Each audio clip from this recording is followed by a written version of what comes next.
अभी तो ये बिल्डिंग टूटने वाली है, फिर आपका क्या होगा? आपके आगे पीछे कौन है? कोई भी नहीं है मेरे पीछे, अल्लाह है मेरे पीछे, दूसरा कौन है मेरे पीछे। आप मूल रूप से कहाँ के रहने वाले हैं? परभनी, परभनी, महाराष्ट्र। महाराष्ट्र। दोस्तों नमस्कार।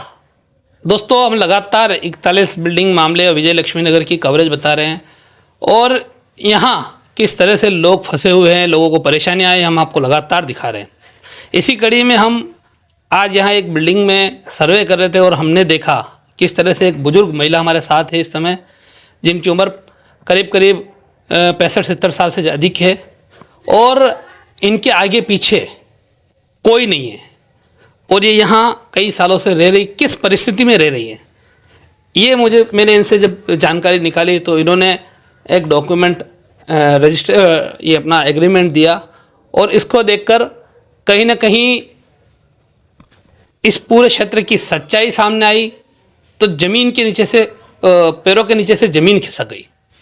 दरअसल इनका ये डॉक्यूमेंट यहाँ का है ही नहीं। इनका ये डॉक्यूमेंट है अलकापुरी क्षेत्र का, जहाँ पर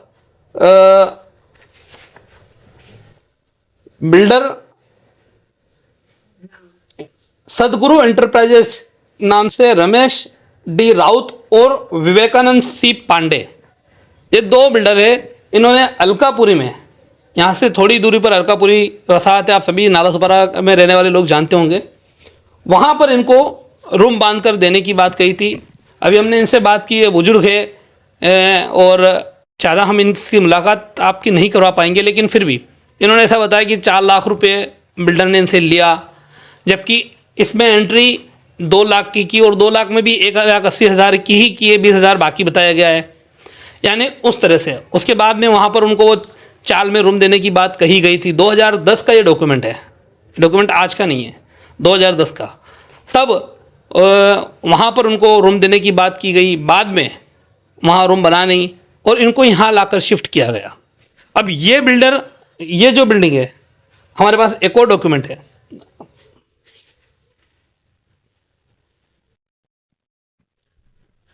ये जो बिल्डिंग है, इस बिल्डिंग का नाम है,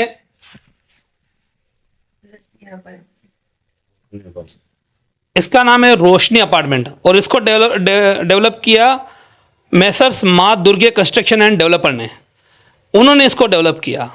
तो अब सवाल ये है कि वो डेवलपर और ये डेवलपर दोनों ही अलग अलग हैं, लेकिन वो डेवलपर ने उनका जो ये एग्रीमेंट बनाया उसके बाद में वो जहाँ पर बनाकर देने का था वहाँ इनको नहीं दिया और यहाँ लाकर शिफ्ट किया। ये तब से सालों से इसी रूम में जहाँ हम बैठे हैं यहाँ पर रह रहे हैं। ये खुद भी अपने मुंह से बोल रहे हैं कि मैं कई सालों से यहाँ हूँ और यहाँ बिल्डिंग में रहने वाले आसपास के लोग भी इस बात को बता रहे हैं कि हाँ कई सालों से यहाँ है। अब ये अगर इतने सालों से यहाँ है तो इनको इस बिल्डर ने भी या जिसने घर खरीदा था उसने भी कभी निकाला नहीं है, इनका कब्जा आज तक साबित है। तो उन दो बिल्डरों के बीच में या दो लोगों के बीच में क्या करार हुआ ये नहीं मालूम, लेकिन इनके पास आज जो डॉक्यूमेंट है वो इनका हक यहाँ पर साबित नहीं करते। इस समय बात कही जा रही है कि महानगर पालिका बोलती है अगर ये बिल्डिंग टूटेगी तो आप अपना लाकर डॉक्यूमेंट सबमिशन कीजिए और डॉक्यूमेंट सबमिट करोगे तो हो सकता है आपको कुछ मोबदला मिले, पुनर्वसन होता है या कभी बिल्डिंग का कुछ मोबदला मिलेगा तो आपको मिलेगा।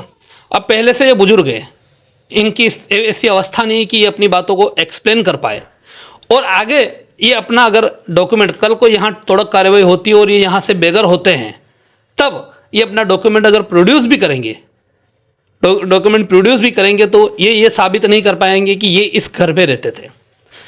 आगे की 7 बिल्डिंगें टूटी, अभी 3 बिल्डिंग टूटी। आज का दिन था कि कार्रवाई नहीं हुई और परसों जो तोड़ी गई थी उसी पे बुलडोजर चलता रहा। लेकिन जैसा हमने बताया कि अब तक महानगर पालिका कहीं ना कहीं एक बड़ी चूक ये कर रही है कि तोड़क कार्रवाई के पहले पंचनामा किया जाकर सर्टिफिकेट इशू किया जाना चाहिए था। सर्टिफिकेट में दस्तावेज तो चेक करना बराबर है, लेकिन अगर कभी दस्तावेज यहाँ वहाँ हो गए तो कब्जा भी किसका है वो भी देखा जाना चाहिए। तो महानगर पालिका इस चीज़ पर बिल्कुल ध्यान नहीं दे रही है और आज दिन तक 2 महीने बीत चुके हैं। पहली जो कार्रवाई हुई थी 7 बिल्डिंगों, उसमें से किसी एक को भी अपनी बिल्डिंग का, अपनी जमीन घर होने का महानगर पालिका ने सर्टिफिकेट जारी नहीं किया है।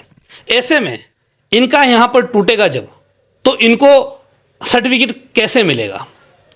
और रही बात जब महानगर पालिका आएगी तो जब इनको निकाला जाएगा, यहाँ बिल्डिंग में अभी भी बिल्डिंग में लोग रह रहे हैं, सबको निकाला जाएगा, तब क्या इनको पुनर्वासित किया जाएगा कि इनकी भी हालत इनको रोड पे मरने के लिए छोड़ दिया जाएगा?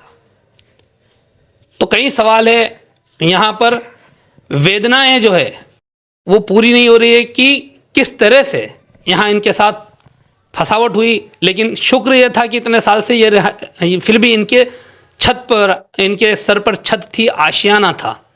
अब इस पूरी थोड़ा कार्यवाही के दौरान इनका ये आशियाना लुटने की पूरी संभावना है, और एक बार अगर ये आशियाना लुट गया तो इनको वापस अपना सर छुपाने के लिए जगह भी क्या मिलेगी, ये सवाल बड़ा है। जैसा मैंने कहा कि वो बुजुर्ग है, हम बहुत ज़्यादा उनसे बात नहीं करेंगे, फिर भी चंद सवाल करेंगे। चाची क्या नाम है आपका? मुन्ने शेख मुनीरा। आप कितने साल से यहाँ हैं? यहाँ बहुत साल से हूँ मैं यहाँ। मेरे को टाइम तो समझता नहीं। आपको जो बिल्डर ने जगह दी था वो तो रूम दूसरी जगह देने को बोला था, फिर यहाँ लाया तो यहाँ का कोई भी आपको दस्तावेज दिया क्या? नहीं दिया ना। तो यही एग्रीमेंट आपको दिया इतना साल? बस इतना ही दे के रोका है। तो अभी ताकि तो ये मूल रूप से महाराष्ट्र के परभणी के रहने वाले महाराष्ट्रियन है। अब यहीं इनके साथ रहने वाले, कई सालों से साथ में रहने वाले एक शख्स वे, इनसे भी जानते हैं। क्या नाम है आपका? नन्हेलाल कनौजिया। आप कितने साल से इस बिल्डिंग में रहते हैं? मैं 10-12 साल हो गए। ये जो चाची है मुनीरा बी, ये कितने साल से यहाँ बिल्डिंग में? अभी तो मैं आया तो चाची दादी थी यहाँ पे पहले ही। तब से दादी है। हाँ। लेकिन आज जिस तरह से दस्तावेज चेक किए तो इस रूम का इनके पास कोई डॉक्यूमेंट नहीं है। अब वो दादी को मालूम होगा, हम तो नहीं जानते। नहीं तो अब अगर टूटेगी समझो बिल्डिंग, हाँ, तो उसके बाद इनका कोई आगे पीछे है क्या? कभी कोई सामान आता है? नहीं, कोई नहीं आता है, सब आजू बाजू वाले देखते हैं और बाहर से भी कुछ लोग आते हैं देखते हैं। अच्छा दादी, आप रोज आपका खाना पीना कैसा होता है? ला के देते हैं ना, बनेला खाना ला के देते लोग? लोग ला के देते हैं।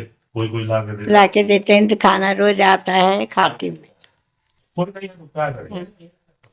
खाना ला के लेने वाले भी है ना, इन्हें भी ला के देते हैं मेरे खाना। तो इनकी क्या हालात है, कितनी इनकी अवस्था बुरी है? अभी ये बुजुर्ग है, हमने बताया, इनके आगे पीछे कोई नहीं। ये खुद अपने मुंह से बोल रहे हैं कि इनको खाना लाकर दूसरे लोग देते हैं, मदद करते हैं।